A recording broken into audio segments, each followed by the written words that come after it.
si j'ai renouvelé mon partenariat et mon parrainage avec La Poste, c'est parce que voilà, j'ai trouvé une équipe qui me va bien, avec une vraie convivialité et surtout un sujet auquel je suis très sensible. J'ai eu ma période moi aussi de paranoïa en tant que footballeur où j'avais pris un carton rouge alors que j'ai dit voilà, c'était un réflexe. Bon, enfin bon bref, l'arbitre avait simplement et purement appliqué la règle. Sur le coup, j'en ai voulu. Après, je me suis mis moi en tête que les arbitres étaient contre moi, même pas par rapport à mon club, mais juste par rapport à moi, alors que je leur avais rien fait. Donc c'est vrai que le problème, c'est que quand tu deviens footballeur, tu es tellement soumis, on va dire, à la critique aussi ou aux médias que tu t'en deviens parano. Donc il faut aussi essayer de comprendre aussi cet état aussi que peut avoir le sportif.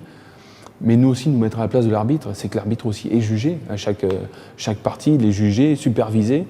Donc je veux dire, quelque part, qu'il respecte, qu'il applique les règles, c'est pour lui juste garant de continuer, on va dire, son aventure et pas être déclassé en Ligue 2 si l'arbitre est en Ligue 1. Donc voilà, je pense qu'il faut juste arriver à ce que chacun se mette à la place de l'autre, et je crois que ça permettrait peut-être d'anticiper pas mal de comportements négatifs. De prendre le sifflet, moi, ça a toujours été un plaisir. Alors, la chance que j'ai aussi, c'est peut-être avoir une certaine légitimité par rapport aux enfants qui vont plus facilement accepter, on va dire, le coup de sifflet, peut-être. Mais moi, c'est un plaisir. Mais par contre, c'est là où je m'aperçois qu'en ayant fait une carrière de footballeur professionnel, je ne connais pas les règles sur le bout des doigts. Si j'avais été arbitre, je pense que j'aurais essayé d'être très explicatif, d'être très communicant, d'avoir presque une proximité avec les joueurs. En tout cas, ça ne m'aurait pas dérangé d'expliquer le pourquoi du comment, voilà, d'argumenter mes décisions. Alors bien sûr, après, j'imagine qu'il faut justement éviter de tomber dans trop de communication. Bon, après, voilà, c'est un métier, hein, c'est un métier à part entière, mais je pense que c'est avant tout une passion.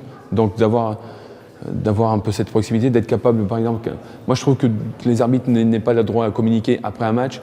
Je trouve ça dommage. Je trouve que c'est les couper du monde dans lequel ils évoluent. C'est que quand on est dans le monde notamment du football, pour parler de celui que je connais, je trouve qu'un arbitre argumente ses décisions, soit capable peut-être même de dire « mea culpa, je me suis trompé », ça ferait du bien, ça serait bien.